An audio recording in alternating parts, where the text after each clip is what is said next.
Hey, what's going on, everyone? My name is Matt Jarbo. This is 3 Buck Theater, and this is my review, my what I think of Steven Spielberg's Ready Player One.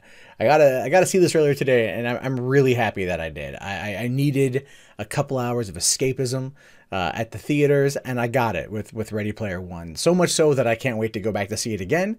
I was really contemplating like 3D IMAX, and I'm not a big 3D person, but goddamn, I really enjoyed this movie. Now, there are going to be your spoilers, just so you know, going forward. It's good. You should go see it, obviously. The movie is clearly different from its counterpart, the book of which it is based upon, in both good ways and bad ways. The story of Ready Player One, Ernest Cline's novel, would be very hard to adapt, ultimately, to a feature film, especially one that's that even at nearly a 2.5 hour runtime. It's still a long story to get through. And there were things in there that I was looking forward to seeing that weren't in there, and there were things in there that they changed that I liked, and there were things in there that they changed that I didn't quite care for. But ultimately, this is a story of Wade Watts, a teenager living in Columbus, Ohio in 2047, I believe, 2045, 2047. I think 2045. And, he's part of the Missing Millions, which is mentioned in one of the trailers, but never mentioned in the movie. And everyone goes into the OASIS, which is basically just, VR chat, but with way better graphics. No Ugandan knuckles. That should have been in the movie. Just want to put that out there for Ready Player 2, if that ever actually comes. But ultimately, what you have is, Wade goes into the OASIS. He's a gunter trying to find James Halliday's 3 keys to unlock the ultimate Easter egg, therefore gain control of the chocolate factory. I'm sorry, the OASIS. I'm sorry. I keep getting the two confused.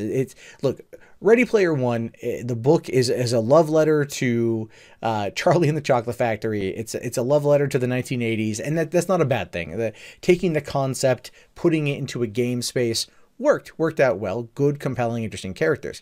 But the thing that I felt really made the book compelling was Wade's journey. It was, yes, it was isolated, it was alone, because that's kind of what a lot of gaming is these days online. You're by yourself, you interact through a microphone and a webcam, people you don't actually get to see. But here they very much brought it into the real life, which I feel worked for what they were trying to go for. But I was definitely like worried when I saw behind the scenes footage of him meeting Artemis, and I'm just like, that's not the end of the book. They don't meet like right at the end of the damn, like, because when they meet at the end of the book for the first time face to face, it's a good moment. It's a solid moment. It's a lovey-dovey moment. It was good. Here they meet a lot sooner than that, but there's not a lot of the will they won't they. They clearly have an attraction, and they go with it for a bit, a little bit of back and forth, but they kind of stick with it. Unlike the book, which is just like, what, about 2 years of emailing and talking back and forth, building the relationship. Here it's kind of, the instant attraction sort of thing. But at the same time, they definitely, like, play up the elements of it. So they go in to get the first key, but the first key isn't going into a dungeon or a cave on some planet answering I think it was it a Galaga or joust? It was jousting. That was the first key in the book. Here it's a race. It's a race where you battle, you're trying to get through the T-Rex from Jurassic Park. King Kong shows up. There's a freaking Easter egg for, last action hero, like the Schwarzenegger's character in that thing. And it was great. It was very cool, how they did that, and how they unlocked the key. And then of course the second one, oh, see, I love the second one. The second one, the second key for me was great, simply because it had to do with the third key. So they took a bit from the final challenge in the book, and they put it into the second challenge, which was the going into a movie, essentially. But it wasn't War Games this time, it was The Shining, and it was great because it was creepy. It was creepy as hell. And I don't know how they did it. I don't know how they replicated it, but they replicated it. It was like Spielberg going into a Kubrick film that wasn't as shitty as AI. So there's that. And I thought that was great. And the 5 of them are together. So you've got Wade, Parzival, Artemis, H, Daito, and Shoto, or Sho. You know, and so they're the friends, and they were the friends in the book too, which is cool. And they kind of worked together, but ultimately, you know, they're still kind of doing their own thing. Here, that was never even an option. It was never really like one person doing it for them. Once they introduced the idea of the resistance and fighting back against IOI, it was very much like, oh, okay, everyone's kind of working on this together, which in the book was like not even until the end. Essentially, it was very much kind of a 1v1v1v1v1 scenario. But what I liked too was the inclusion or the creation of T.J. Miller's IROC, and I wasn't too sure how they were, what that was going to be like. But he's like you know, he's a mercenary for hire for Sorrento, and he's being brought in to hunt down Wade and kind of be this antagonizer. And T.J. Miller did a great job, and I thought IROC was a good character all the way through, and I really enjoyed him, and I like how they handled that.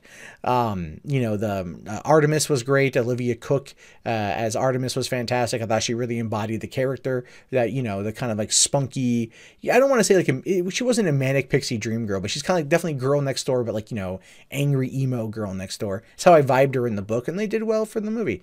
Ty Sheridan as Wade was good. He was good. My only complaint with that was I liked the journey in the book about how he was overweight, because all he did is go in the Oasis all day and, like, you know, didn't work out. And it wasn't until like as he's like trying to uncover the next clue to get to the next key, you know, he uses his earnings as a way to like start getting fit. And here they kind of touched upon that with like having the track pads, and being able to move around freely, and that's, you know, getting exercise that way, which I thought was pretty cool.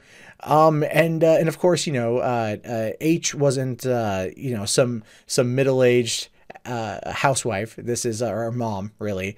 You know, it's Lena Waite, which she was good in the role, but she's, you know, clearly early 30s. You know, and Daito and Sho, they're there, but Daito doesn't die like he does in the book, which is what brought Sho over to you know, brought him in with the group in order to, you know, really bring the fight to IOI. And I mean, there's things that they changed, obviously things that they changed, but the final you know, battle was on Planet Doom. At you know, at James Halliday's you know, castle and whatnot. IOI is trying to get to the last clue, and that's very much from the book. And they have their big battle, you know, like, except this time around H is using you know, she's using the Iron Giant, which was awesome. And you see like Spartans, and I mean, I love seeing the Spartans. I'm pretty sure I saw a mech warrior cruising around in that scene. There's Tracer. You know, you see a whole bunch, like Chung Li. I saw, you know, like Ryu and shit. Like I have to get this movie on home video so I can pause it each frame to see what's there. I did love the Chucky reference when they unleash Chucky and he's running around with a knife stabbing all the Iowa guys, and he goes, "It's fucking Chucky." Just thought that was great. I really enjoyed that. And then of course Sorrento pulls out Mechagodzilla, which was in the book, and then Daito arrives in Serenity. The 2 times Serenity makes an appearance in the movie, and then he comes out as a Gundam. And I forget the robot he was, the mech he was in the book. I want to say like Action. It was Action Man. I forget which one it was, but like I liked that it was a Gundam, and then of course Iron Giant and the Gundam are fighting Mechagodzilla and stuff, and pretty dope. And then of course the final handling of the last clue and how they did that was I think pretty close for the most part to the book. But ultimately, you know, there's a lot there that I really enjoyed. It was very fast paced. I feel the movie could have been longer and I would have had a lot more fun with it. The changes they made to the whole situation involving the Resistance, which is a new addition. I feel there was a lost element there with Simon Pegg's Og, because in the book, Og kind of, you know, even though he's not with the company anymore, he has access to like the behind the scenes code, and he uses it to kind of go in between. He's been spying on Wade and everyone in their own little kind of private server. And then he unveils himself later on and brings them to his location, his home, for the final fight, so Sorrento can't get to him. And then here he shows up at the very end, and I think it was kind of a wasted opportunity to have him be the person kind of funding the Resistance, because I was like, who's leading the show here? And that would have been a good way to kind of establish that he, even though he was out of the company, he still cared enough that even though it had been 8 years or 5 years, I think 5 years since Halliday died, that he was still doing whatever he could to try to protect it from IOI, which if they got control would sell ad space, right? They wanted to do away with all ad blockers technology. They wanted to turn that pesky stuff off. So But Ben Mendelsohn as Sorrento was not the actor I ultimately wanted to play him. I felt Wesley from the first season of Daredevil would have been a better, more intense Sorrento, because ultimately that's kind of like the whole vibe I got from his character.